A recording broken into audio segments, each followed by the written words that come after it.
સલાબતપુરામાંથી ઝડપાયું ગૌમાંસ। રુસ્તમપુરા અકબર શહીદના ટેકરા ખાતે આવેલ એક મકાનમાં પોલીસનો છાપો। ગૌરક્ષકોની ટીમને મળેલ માહિતીના આધારે છાપો મારી 2 શખ્સોને ઝડપી પાડવામાં આવ્યા। સ્થળ ઉપરથી 63 કિલો ગૌમાંસ મળી આવ્યું। 3થી વધુ લોકોને વોન્ટેડ જાહેર કરાયા। યુસુફ શેખ અને મદાર કુરેશી નામના શખ્સોની ધરપકડ। સલાબતપુરા પોલીસની કાર્યવાહી। બ્યુરો રિપોર્ટ તન્ના સમાચાર સુરત।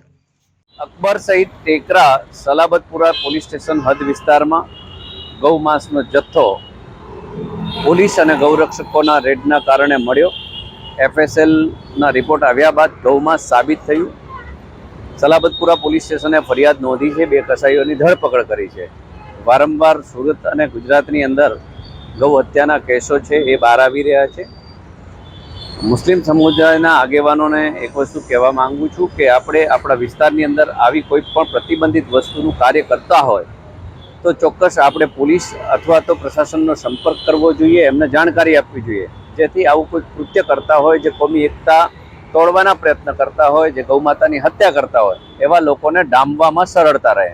ગૌરક્ષકોની સક્રિયતાના કારણે જે કંઈ ગુજરાત સરકારે કાયદાનું જે બનાવ્યો છે કાયદો એનું પાલન થઈ રહ્યું છે। તેમ છતાં ગુજરાત સરકાર કોઈ એવી ટીમ બનાવે, કોઈ એવી SIT બનાવે અને જે હરેક જિલ્લાની અંદર ગૌ હત્યા જ્યાં પણ થતી હોય તે તાત્કાલિક રેડ કરે તો આવી જે ઘટનાઓ છે એ ક્યાંક ને ક્યાંક ઓછી થાય અને કસાઈઓને સબક મળે અને એ આવું ક્યારેય કૃત્ય ના કરે એવી હું ચોક્કસ અપેક્ષા રાખું છું। ધર્મેશભાઈ, ગૌમાંસની વાત છે, સરકાર સંવેદનશીલની દુહાઈ આપે છે, પરંતુ ગૌમાંસ જે રીતે એક્સપર્ટ થઈ રહ્યું છે, વિદેશોમાં પણ એક્સપર્ટ થઈ રહ્યું છે અને વારંવાર આ રીતે ગૌમાંસ પકડાય, કેટલું ગંભીર? એ વાત સાચી છે કે ભારતનો ગૌમાંસ કે બીફને એક્સપોર્ટમાં ભારતનો નંબર આવ્યો છે એ આપણા માટે શરમજનક છે। પ્રધાનમંત્રી શ્રી આ નીતિમાં પણ ફેરબદલ કરવો જોઈએ અને બીફ કે જે કંઈ માંસનું એક્સપોર્ટ થાય છે એ પણ ન થાય એના પ્રયત્નો કરવા જોઈએ।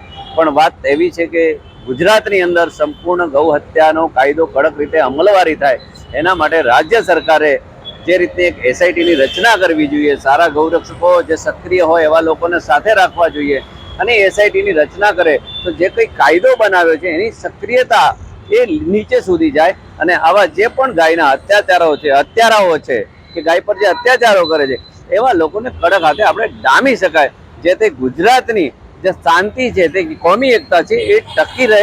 જે કંઈ આવારા તત્વો આવી વારંવાર ગૌ હત્યામાં ટેવાયેલા છે તેવા તમામ લોકોને ખૂબ કડક હાથે ડામવા જોઈએ, પાસા સુધીના પગલાં લેવા જોઈએ અને 6 મહિના સુધી એમને જામીન ના મળે એવી પણ રચના કરવી જોઈએ એવી હું ચોક્કસ અપેક્ષા રાખું છું।